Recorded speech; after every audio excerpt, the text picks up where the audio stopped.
There we go. All right, coach. So we're gonna have some fun with this one. We're gonna do something a little bit different. I think instead of just diving right into the heart of boxing, I think it'll be fun to get to know you a little bit better. We're gonna shoot some fun questions and just you can answer them as you go. First one, I think this is a good way to get to know somebody. What is your favorite movie? I have a lot of favorite movies. I like those old time mafia movies like Goodfellas and stuff like that. So that I would think that's one of my favorites. Um, yeah, I like that. It's a good one. I mean, I love all those movies are fun. I would say when it comes to any like mafia themed like movie or anything, I like The Sopranos the best. I would go with. Yeah, yeah. I watched even a series on I don't know if it was on Netflix, but um, um, American American Animal. What was it? I forgot. I forgot the name of it. But Is it it was Amer? it was a series. I think American Animal, or it was about this family group of boys. They lived in California. The mother was uh, the mother was like, you know, always breaking the law and robbing things when she was a little kid. And these kids grew up to just be American Animal, I think it was called, something like that. Gotcha. But it was really It good. Yeah, I see so many different series. They all get mixed in. It's crazy, you know. it's tough. There's so many streaming services too. I thought when we got away from cable and started getting all these streaming services, it would be like I thought it was great. Now it's like at first I got kids. I don't got the time. I can't watch as many shows as I wanted to, but you get like 10 recommendations and it's like where do you start? There are just so many of them. Yeah, I just retired, so since I retired, I'm up to like 4 in the morning. It's like, all right, after this one, I'm gonna shut it off, and it's like right at the end, it's something grabs you, and you have to watch another one. So sometimes I'm up to like 4 or 5 o'clock in the morning watching these stupid series. But Yeah. They get you hooked. There's you no get hooked doubt. into them, definitely. What are you watching? Like right now, what's the one that you're hooked on? Right now, I I think I caught up on everything. There's really not much. There's really not much. I got it all. Like I mean, years ago, Breaking Bad was always good. Yeah, that was a great one. Um, right now, I think I'm pretty much caught up. It gets so jumbled. Like I say, I mean, you could just watch one last week and you forgot about it already because there's something else, or just things move on. You know what I did see was the new Dexter Resurrection. That was Yeah. pretty good. Because the second one they had three of them, I think. So the second one wasn't that great, but this was pretty good. It was only like 6 or 7 of them, and I banged out. I did that in a night. I So didn't keep up. I watched the first two seasons, but didn't keep up with Dexter. I think it was just too dark. You watch it and you're like, oh, yeah, it was jeez. good. It had a little comedy to it, though. They had a Yeah, little. It's sort of dark humor, but it had a little comedy. It was a little more lightened up a little bit, but it was still it was still Dexter. So that yeah. was the last one So I saw. let's do this favorite boxing movie. Of course, has to be Rocky 1 and 2, and Raging Bull was great. Um, I would say Rocky 1 and 2, and the Raging Bull. I mean, the Raging Bull is really good too. Yeah, Raging Bull is incredible. That was what was so crazy about that movie, from what I recall. Um, it was sort of an off chance that the movie even got made. I think De Niro had read his book and then all of a sudden was like, "Hey, this could be a movie." It wasn't as if he was going around shopping it around or asking. They came to him, and it's like, how often does something fall right on your plate like that? Yeah, my niece owns a. They have a pizza parlor in Vero Beach, Florida, and someone gave her like has to be like a 24 or 48 by 24 poster of Jake LaMotta from like that. It was a picture of him. I think they even used it for the movie, and he autographed it. The Raging Bull, Jake LaMotta. So that's hanging up in her pizza parlor. It's pretty cool to see. Hell yeah, that's awesome. So you, I believe, if I'm misunderstanding, always correct me because I don't always get things right, but I believe that before this boxing journey and even through it, you were working in construction, correct? Yes, yep. I was an operating engineer, heavy equipment operator. It's all over Long Island. I was very involved with the union. My brother Phil was vice president of the union, and that was like in the beginning for a long time. I mean, that was my main concern was just trying to, like I say, raise my family and put food on the table. Really, just go to work every day, and that was it. Now, explain it to a guy whose hands are soft and and he doesn't do a manly job for a living. What's it?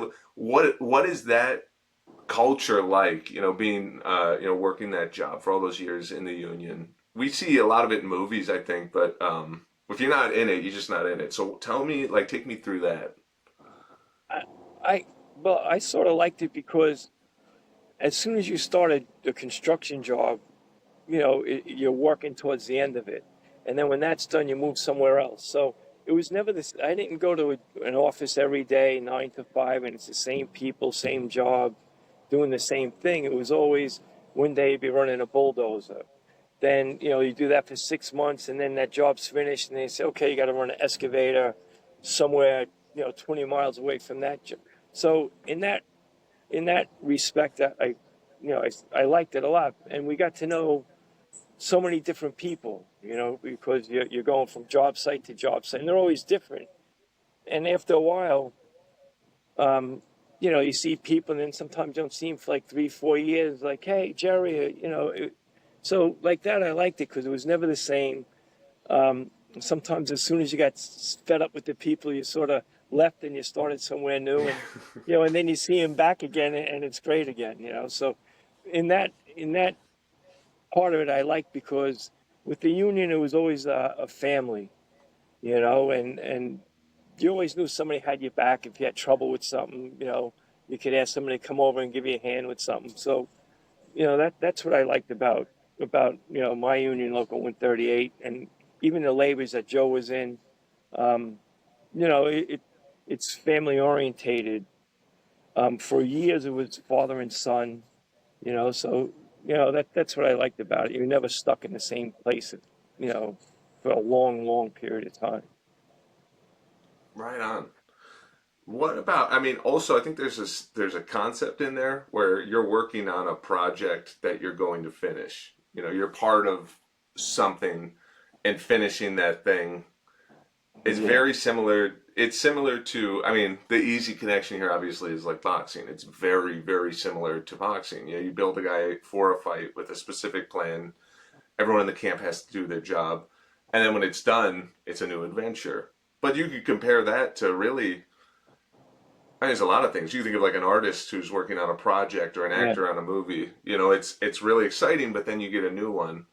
Um, I gotta imagine, it's there like a sense of pride when a project's done and you see it. Afterwards, you drive by it, you go, hell yeah, I had something to do with that. That was my work.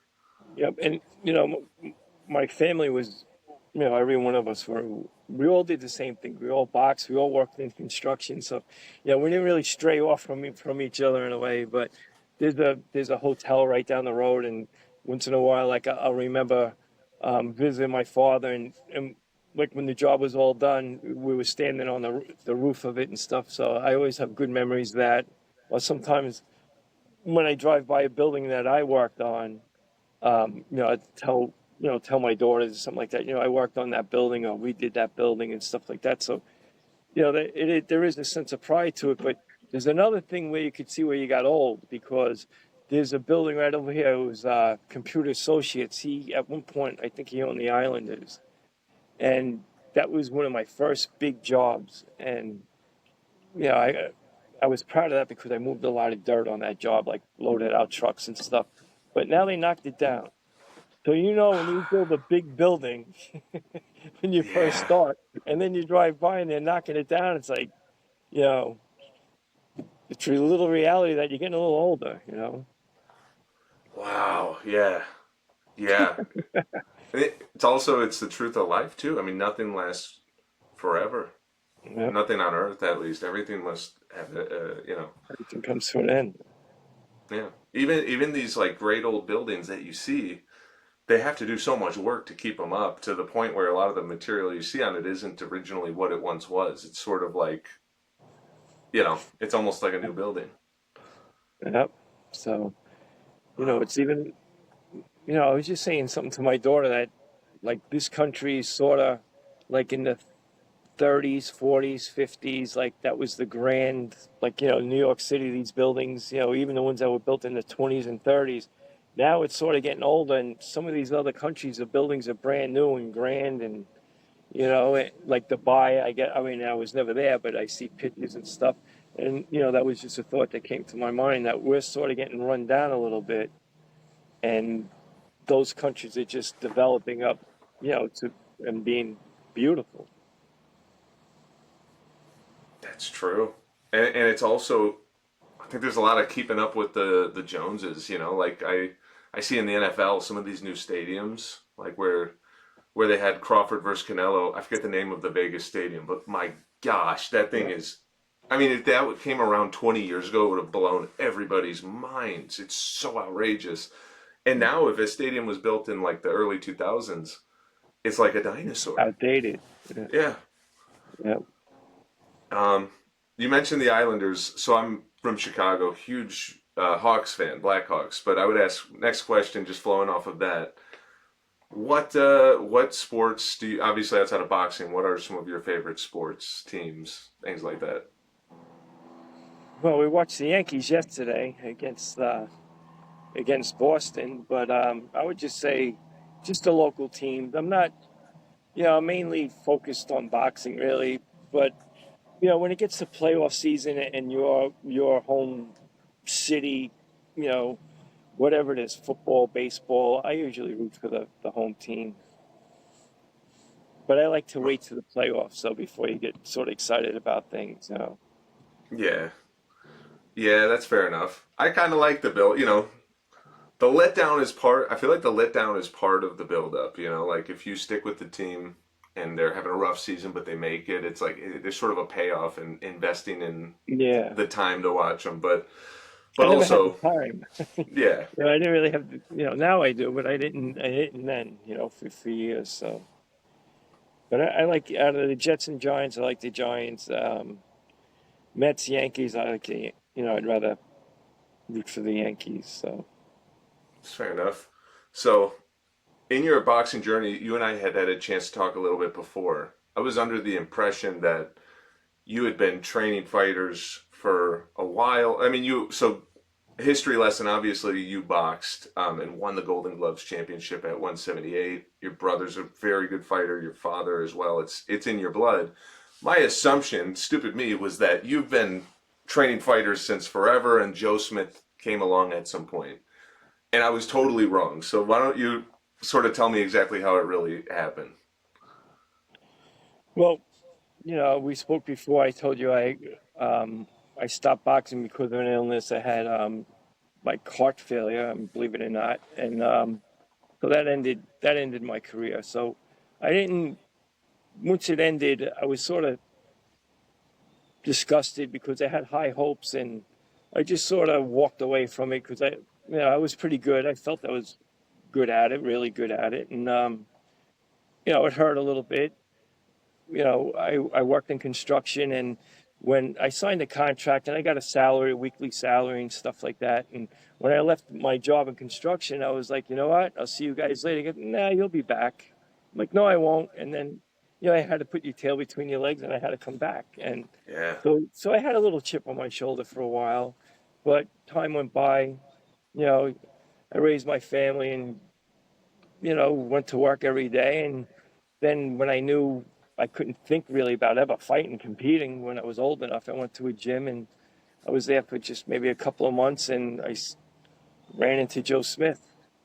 And in a nutshell, that's sort of how it happened. But I just wanted to get in shape for myself. But I always had an idea if I ever trained somebody, it would be like a focus on one kid and make him a world champion. So that I did it. And that to me, I've said this already, that's crazy. Usually, when you see it in the movies or you hear someone's story, it has a perfect bow and it's wrapped up nicely and it's like things didn't work out, you got the chip on your shoulder, and then you get your comeback, it takes a year or Yeah. two. You really paid your dues as a father and stuck to your commitment to your job and your family before getting into the clear. Was that always, I'll ask like a pretty pointed question, like did it feel like that was always kind of gnawing at you throughout that period of getting back to boxing in one way or another? Well, I knew, I just didn't want it to be a waste of time, like, because I was doing it since I was 7 years old.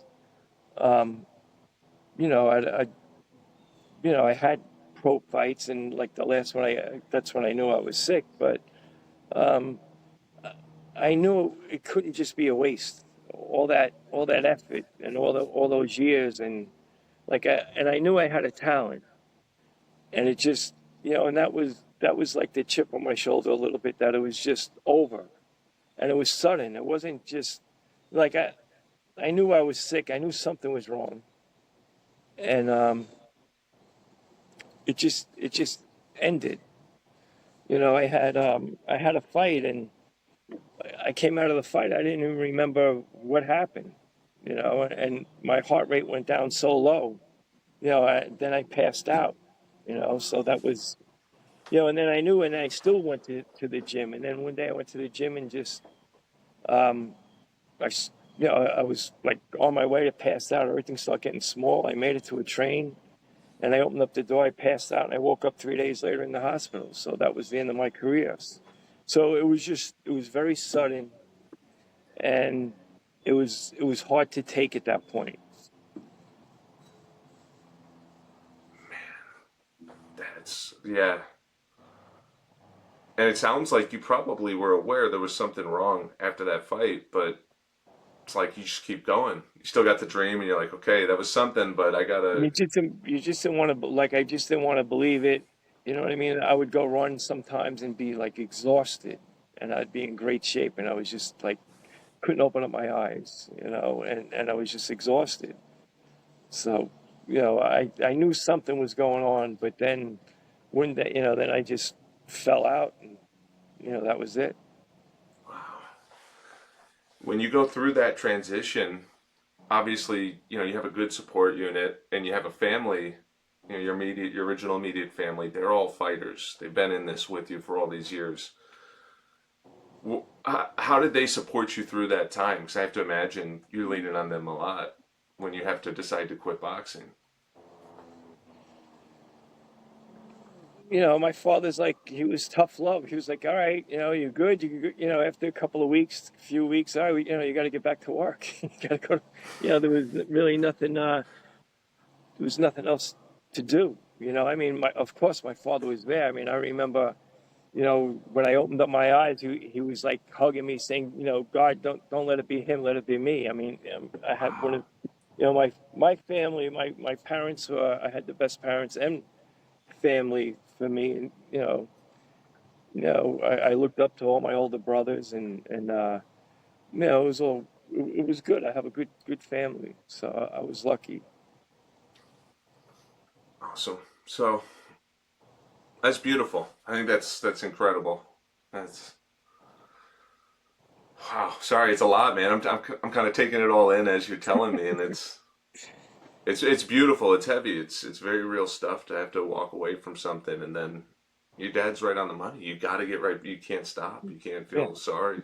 and I was sort of, I was getting a salary, like I was getting paid to stay home and box. It was something that I loved. I was happy. I was like, I mean, you know, these fighters, if they don't have to work and they're getting paid to be in the gym and stuff like that, it wasn't a lot of money, but I was a kid, so it was a lot of money.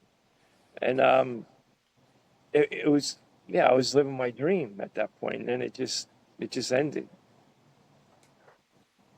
Now, as we kind of fast forward and get through, at that point, you got to put all that aside.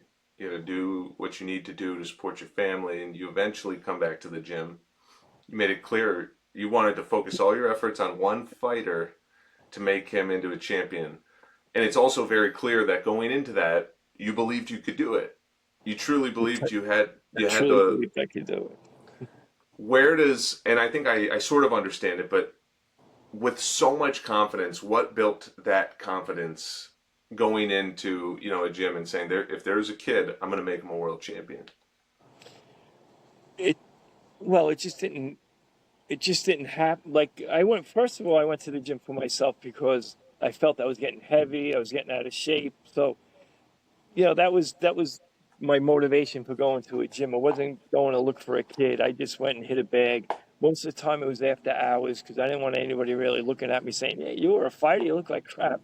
You know, but but I got in good shape, and after a while I'm like, "Damn, I'm doing pretty good at this." Like I almost look as good as I used to look. But um it didn't happen right away.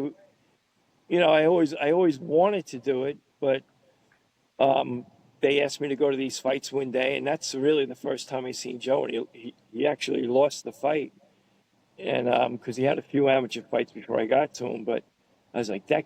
It was just something about him reminded me of myself, and and then just a few weeks later, he came walking into the gym while I was there, and I was like, and the owner of the gym, Heavy Hitters Boxing, his name was Jason Morales. He said, you know, I told that kid, he should look, he should look into you training him. I was like, I was looking at him, at those fights, and as soon as, and then at first I didn't know if I really wanted to make the commitment because they said, he's a street kid. I heard all the other stuff too, like and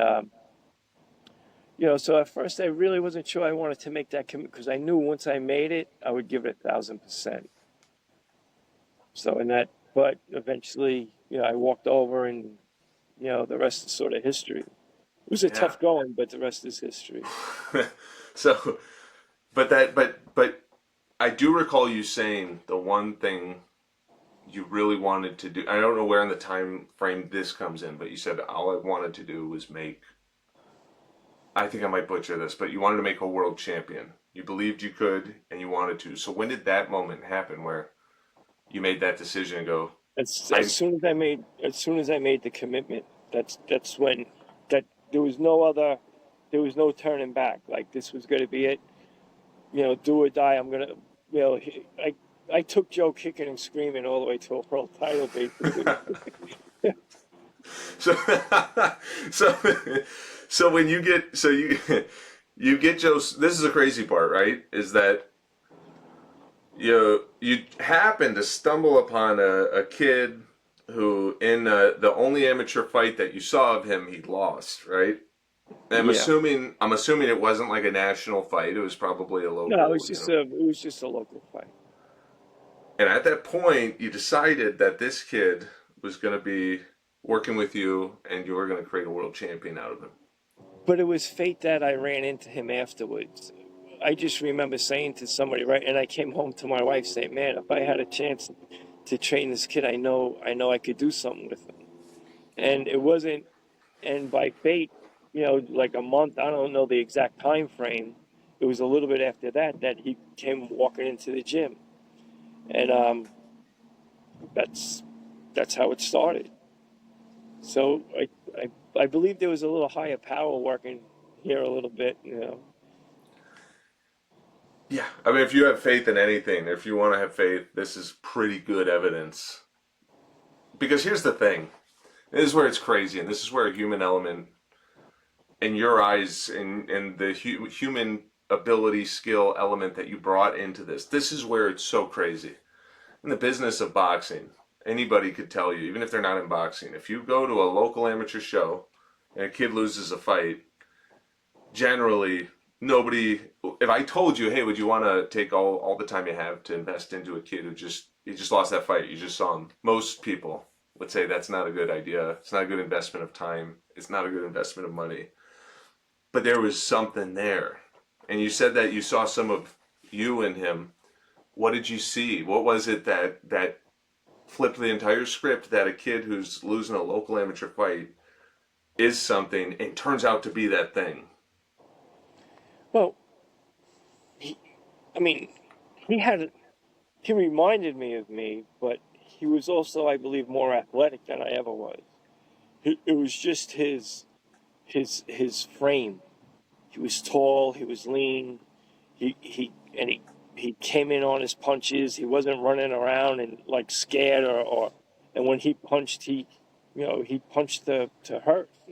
And you know, a lot of these kids today, it's sort of it's definitely a sport, and they're leaving out the fight of it.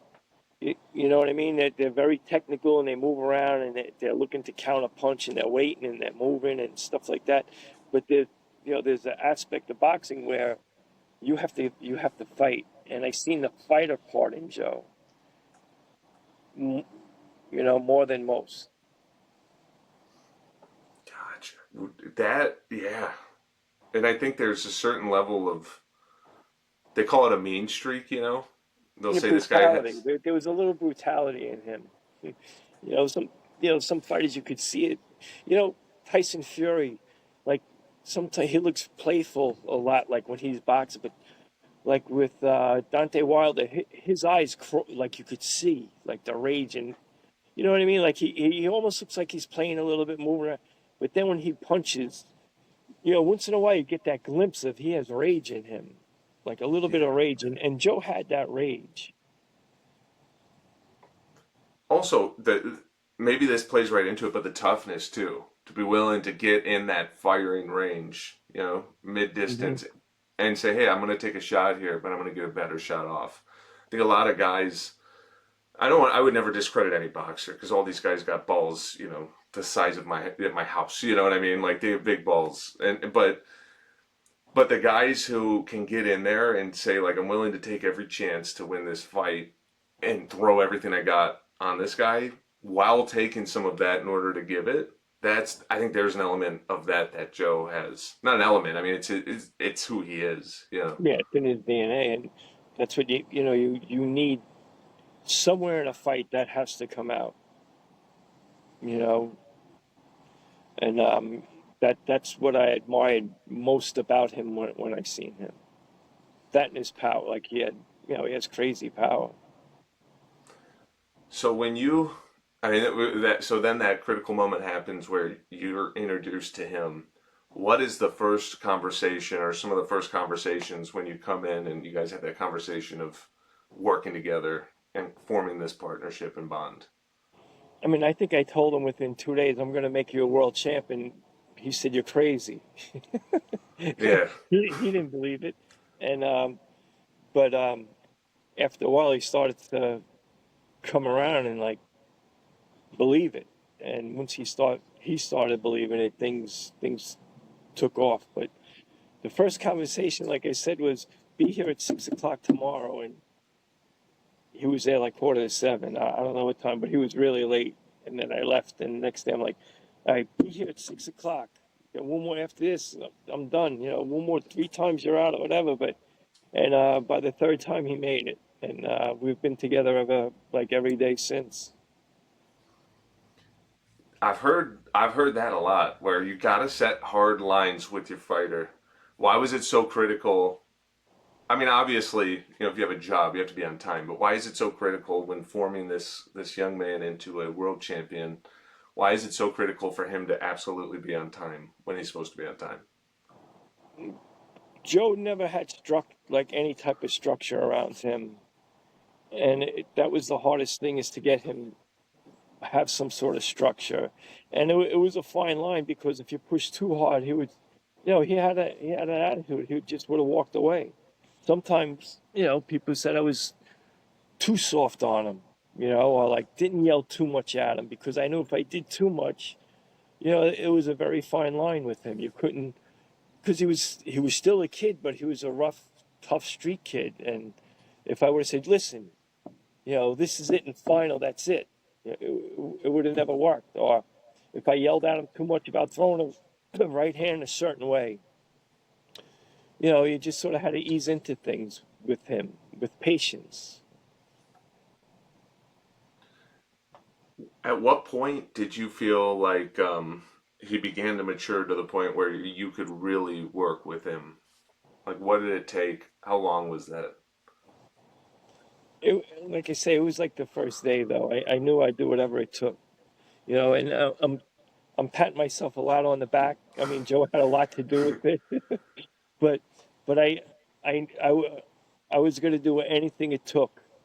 Um, and he was the only kid that I've seen in that. And I've been around boxing my whole life, though. My father had a gym, and it was a high school gym. It wasn't like a boxing gym. They got donated the gym through the high school, and he got to use the wrestling room, and he just did it on his own and stuff. But he made more Golden Glove champions, I believe, at one point than ever on Long Island, and in one year. But um, I've been around it, and I knew what I was looking at.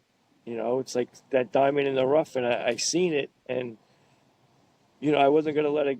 I wasn't gonna let it go because I'm like, you have to do this. And sometimes my brothers would say, he's dropping his hand. I go, you told him 4 times, he still drops his something like that. And I'd say, all right, like he'll fix it. I'll get it. We'll fix it. And I did what I took. And there was a few times he walked out of the gym mad and stuff like that, but I knew it wasn't mad enough where he wouldn't come back. It was, and sometimes I walked out of the gym a little mad too. At the end of the day, but it was a quest that I had, and it eventually turned into his quest, and we did it. Were there times where you were saying, and I get exactly what you're saying because I think when fighters have big egos, they need to have a big ego to be animals in the ring. Um, but you gotta sort of learn how to work with that. So I mean, there are some fight. I've heard so many stories of some fighters where guys had to tell them stuff where they thought it was their idea. Like Angelo Dundee could not tell Muhammad Ali what to do. He had to tell him, "Oh, you're using your jab. That's great. You're doing a great job." And really, he's trying to get him to jab more. So he'd make him think it was his idea. So that being said, was there ever a time where you just gave it to Joe hard enough that he goes, "I've had it," and you maybe crossed that boundary and he just took off, or Over it's the 17 years, I believe that happened a couple of times. Was there a time where you threw some things at him because he wasn't keeping his hands up? Something like Yeah, like sometimes that? sometimes I'd have a tennis ball or like an empty water bottle or something like that. And I'd say, Joe, keep your hand up, and I'd get the ball and I'd throw it at him. But in a way that's a good idea because you keep on telling the guy to keep his hands up, have a couple of tennis balls there, and you know what I mean. And this way, because a few times my hand is up, it's not up, like he would talk back. My hand is up. And I go, no, it's really not, Joe. And then so I got a tennis ball, boom, and there it is. It's not up. So, but but it oh, go on, I'm sorry. was all good. I mean, he got it after a while. But there Um, was sometimes I had to hold back too. Like there was some times where I was a little, like I felt a little rough on him a lot, like because I would get pissed when he wouldn't show up at the gym, and I'd call him up and yell, and he'd say, why are you yelling at me? Because you're supposed to be at the gym, but it's all good. It all worked out. well, it sounds a lot like the dynamics and the back and forth that you had with him are almost exactly how they are between a parent and a kid when the kid's going through, or not. I shouldn't say kid. I don't want to make him seem like a kid, but a parent and their grown kid or however you say it. I don't know. What I'm trying to say is it's a parent and son, it's a dad and son relationship. He's going to push back. You're going to push back on him. So want to show him some love and support, but you got to correct him when he's wrong. Sometimes he's going to walk away in frustration, and likewise as a dad, sometimes you're going to yell a little bit more than you should have, and you work through it. It sounds like it's a parent and child, not child, but parent and son relationship. And it was, but I had to also learn too, because, you know, it was like I say, I didn't train anybody before. I've been around it my whole life, but I didn't actually train and have to the relationship with anybody. You know what I mean? Like I had with him, and it was a learning experience for me. I don't know if I was 100% right all the time. I probably wasn't. So, I got to give him that too. You know, That's a great point. So, and that's something I talk about a lot on this. Were there ever times where you had to say, "Hey, you eat crow," and you say, "Hey, I was wrong. I told you you should do this, or I approached it like that. That wasn't the right way." a lot of times, there was a lot of times where, I go, Joe, listen, I'm sorry, but, we have to do this, and I'm sorry, I'm a little rough, and 100 times, but he came to me too, saying, a few times, and that sort of made it even better. Sometimes, like, no matter how, and listen, it wasn't, these are just bad things. There was a lot of good, we had a lot of fun also. I'm just saying, Yeah, like, the ins and outs of it. Sometimes I would say, or he would come to me and say, I'm right, I'm sorry, I was an ass or whatever. And like, he'd hug me, or I'd hug him or whatever, and he'd look away, but you know, but he's not the most huggable guy. But um, at the end of the day, that even made it. It was made it worth it for me. Like I'd give him even more after that. You know what I mean? So absolutely. Yeah, just so you know too, you say like, "Hey, there were a lot of good times." These tough times that we're talking about are such a regular thing between trainers and fighters. Like all the guys I've ever talked to, there's a real dynamic of give and take. It's just such a normal part of fighters and the way that they are, and the and way that you have to be with them. even our relationship right now, like he calls me. He's probably going to call me in like another hour from now because they said maybe we'll go grab something to eat. But I talk to him just about every other day.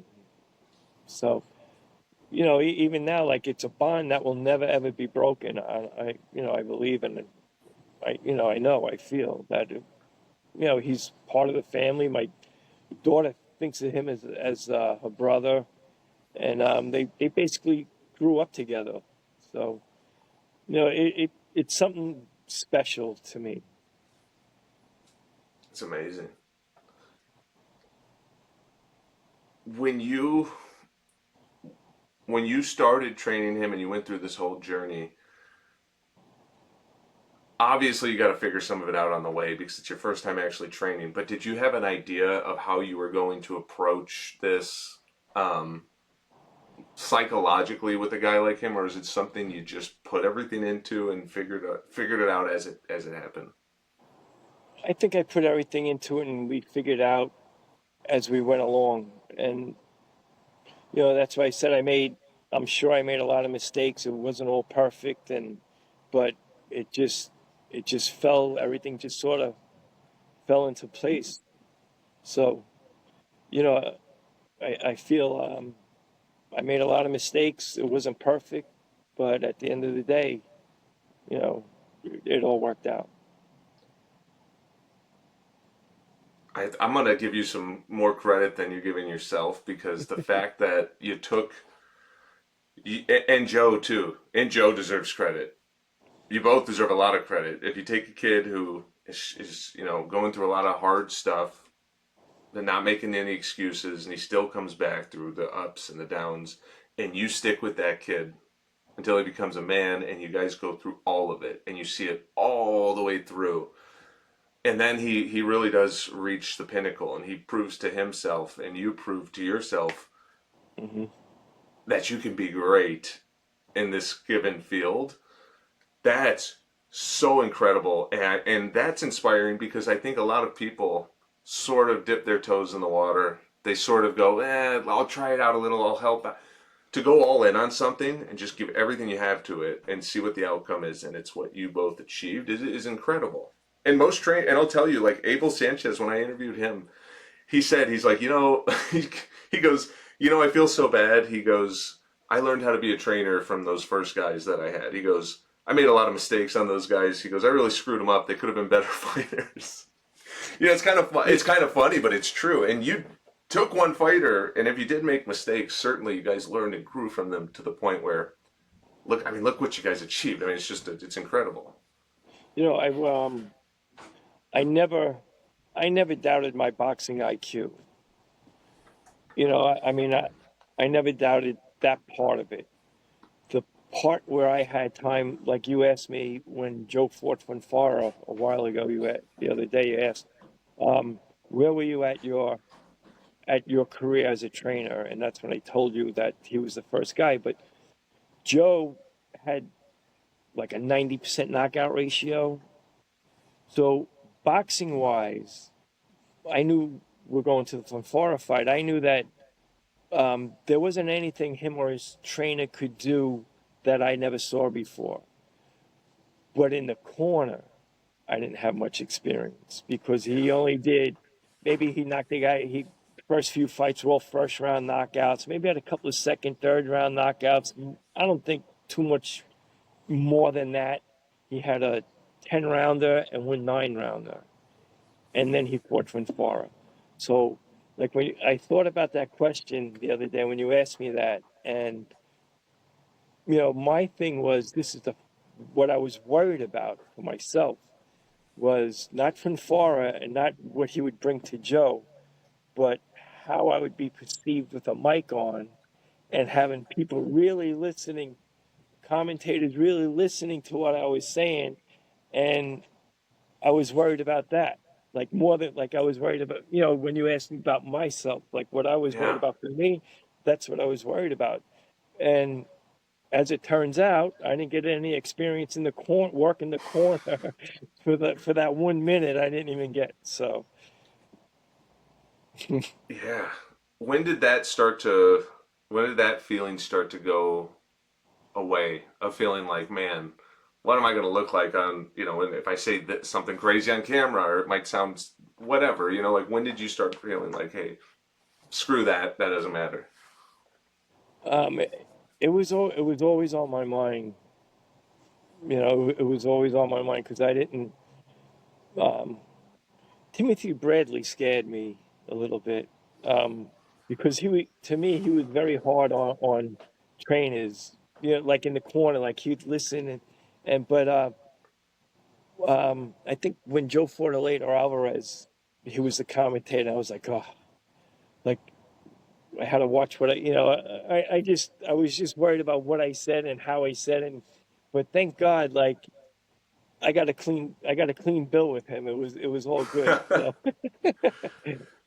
It's so crazy to think too that that's someone watching the fight, and not in a million years would I ever think about that perspective. Like as a trainer, how will this be perceived? Are they gonna like just chew up my work? Like I would have never thought about that, but it's yeah, I mean, because he was at that point, and he was my life at that point, and you, somebody's judging him, and the corner, I guess. Sometimes, when somebody makes a mistake one time, my brother forgot to put his mouthpiece in his mouth, and it was like, oh, and they had to stop it for a second. I was like, my brother's like, oh. no, you put the mouthpiece in. He's like, you forgot it, you put it in. That was good. No, you go. No, no, no. It's Yeah, I didn't forget it. You forgot to go. That's that- funny. Um, and then that's so going into each of these fights. Obviously, you made a joke before when we were talking. You go, I said, what was it like when Joe wasn't the underdog anymore? And you're like, that never happened. He always came in as the underdog in a lot of these fights. How much did that play into your game plan for a lot of those fights? That perhaps they were underestimating part of what Joe was capable of. Joe, Joe himself liked it. He always liked being the underdog. I think he thrived on that. Um, I don't think it had much to do with the game plan. The game plan was always to get the guy out as soon as possible. You know, the less damage he took to me, the better it was. So the game plan never changed from that, but Joe definitely thrived on that. Were there any particular fights I mean, obviously at different points in his career, he proves more to himself, so he earns bigger fights. But was there ever one fight that you all went into where you really had to give him the right pep talk to get him where he needed to be for that level of opposition?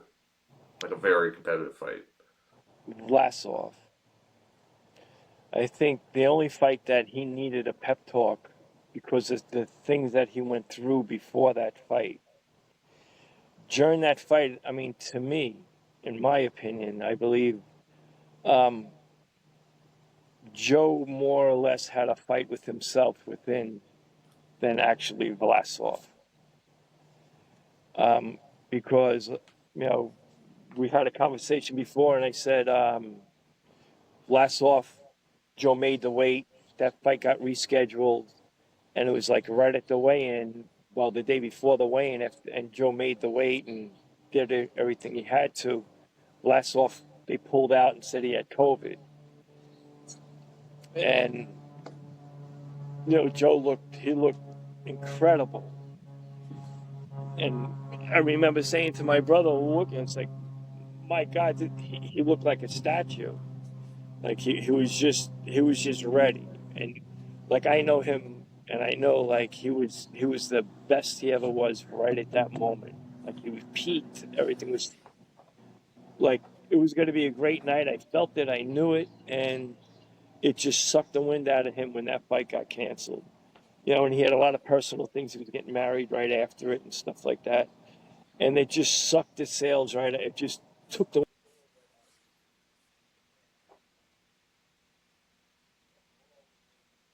There you are.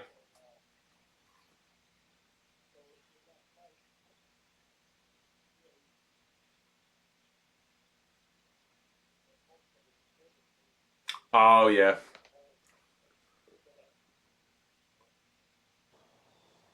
Okay, I lost you for a second. Do you Um, see me and hear me? yeah, I see you now, but I lost you for a minute.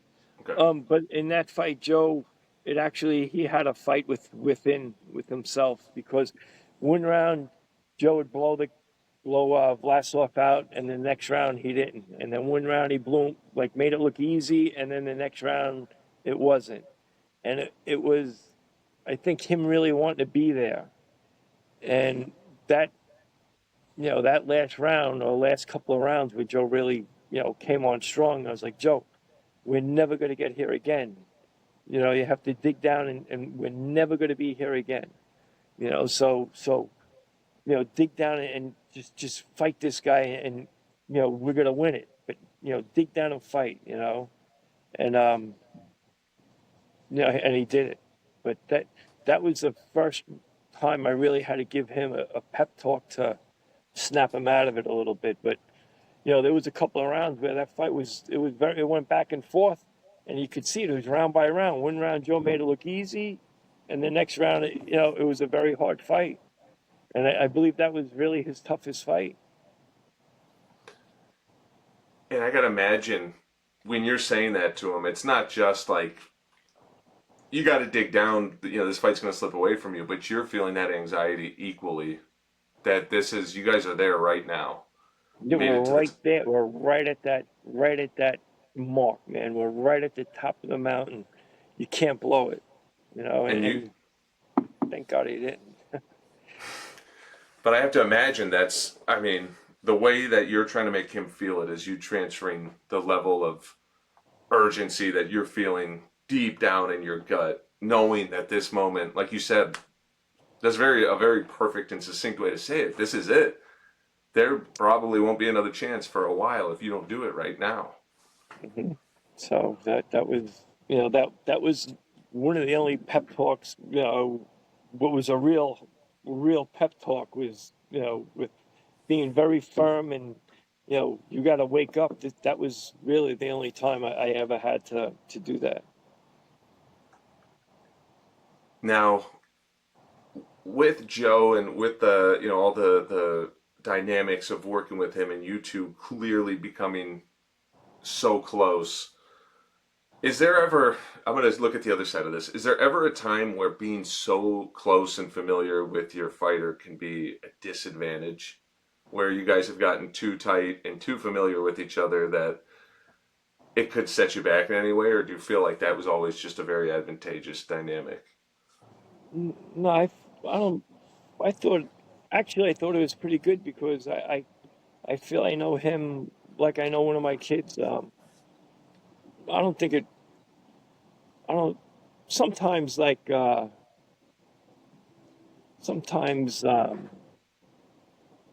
I don't know. I don't think it really hurt much. And he needed. He sort of needed that structure around him too. So I don't think it hurt. I think it helped. I don't know. And like I say, I don't know if I could ever, if I trained anybody again to that point where I could ever have that relationship or that bond or that chemistry. I don't know. I don't know. You can't duplicate that, I don't think. So I thought it was a good thing. When I agree actually. I think when you go that if you work that hard at something, you put everything into it, only good things can come. Even making mistakes along the way, you'll learn and grow from them. But the person who's fully invested and all in and willing to give everything is usually going to succeed above the person who's detached in any way. Like it's kind of a law of nature, you know. I think the only mistakes really that um, were made, it wasn't in the training part of him. It was the the route to get to the title, and that's the hard part that really nobody sees. How to get there, and do you take this fight or you take that fight? Don't you pass on this fight and take this fight? And it's hard to pass up on a fight sometimes, but sometimes you should pass up on a fight.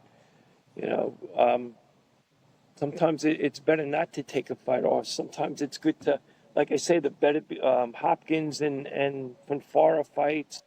You know, those fights put him on the map, so they were worth the risk to take.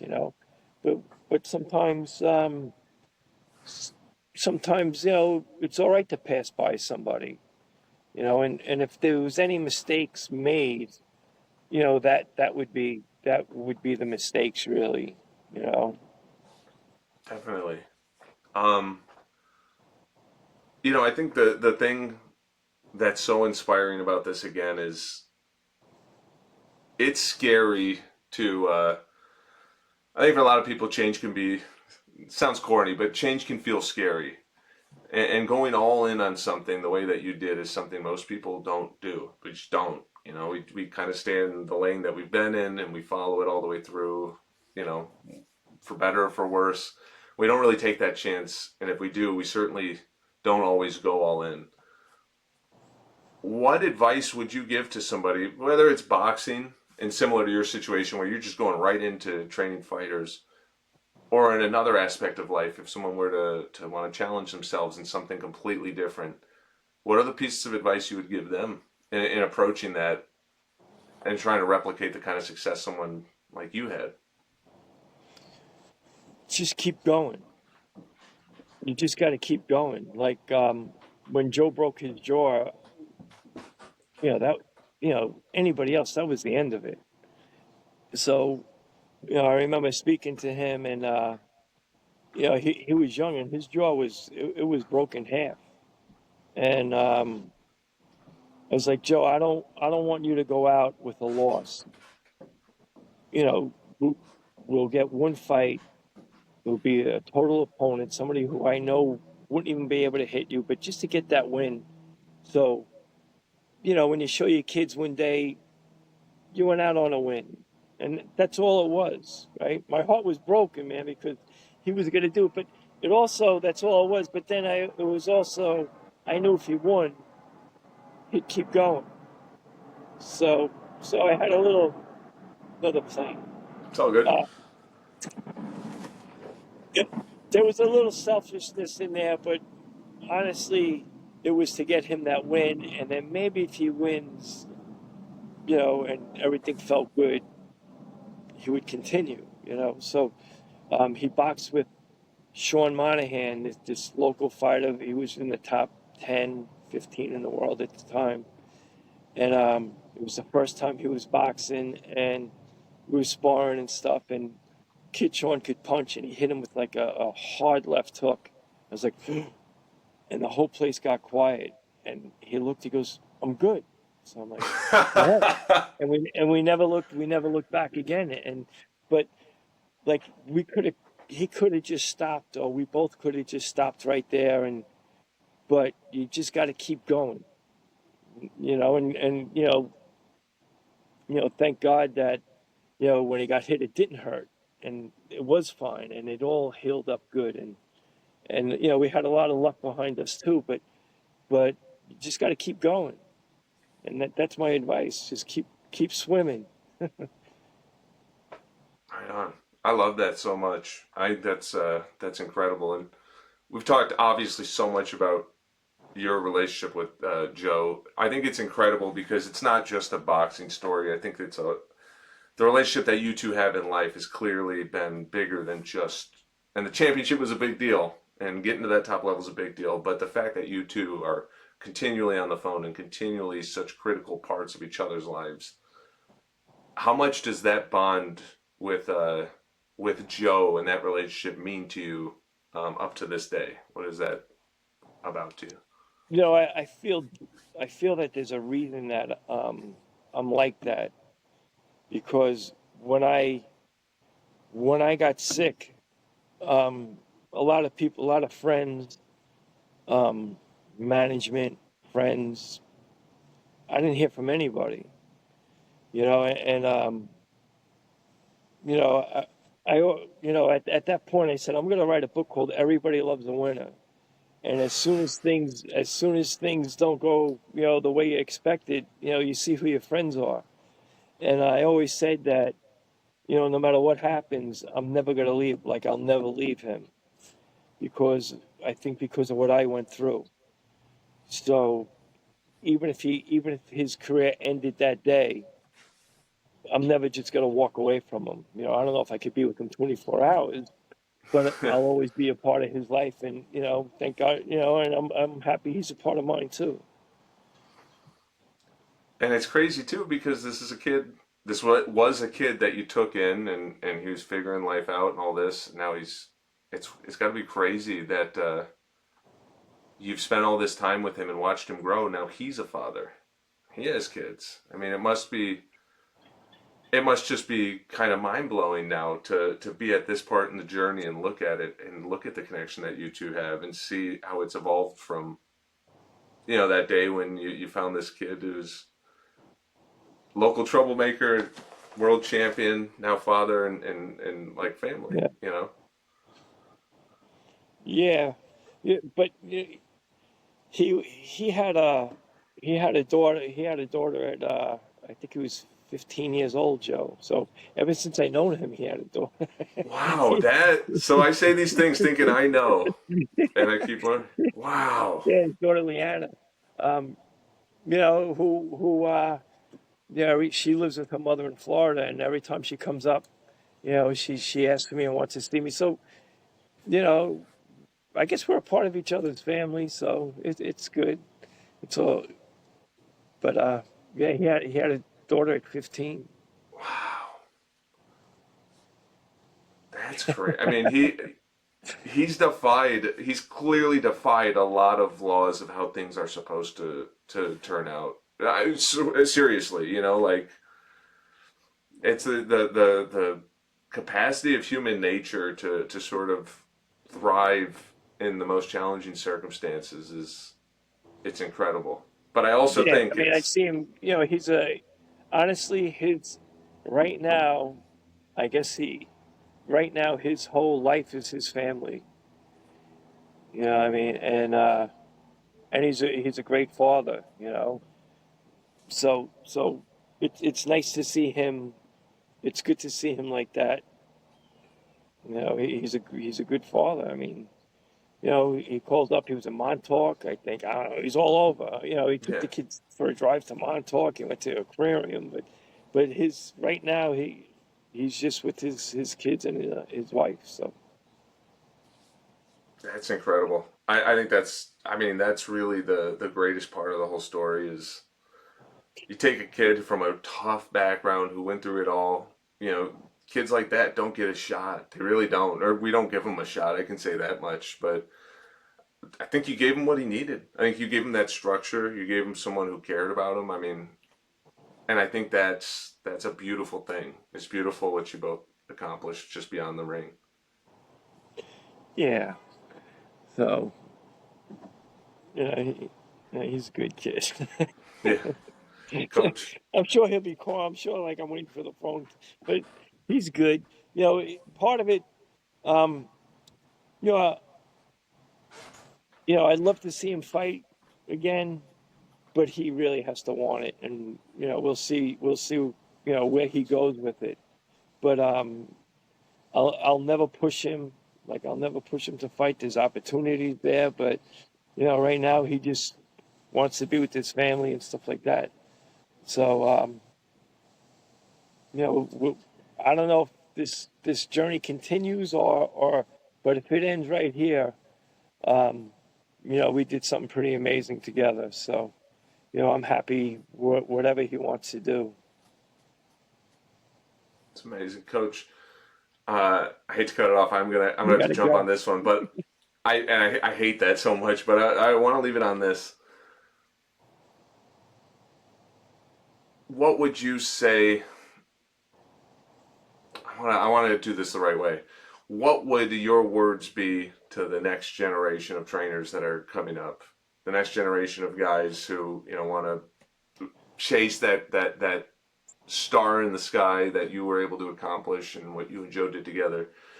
What words would you give to those up and coming guys or even up and coming fighters? Um, it doesn't have to be advice; it could just be any words at all. I'm lucky because I got something. I'm lucky because I got something out of it that I wanted. Like and I also got something out of seeing. I know I changed someone's life.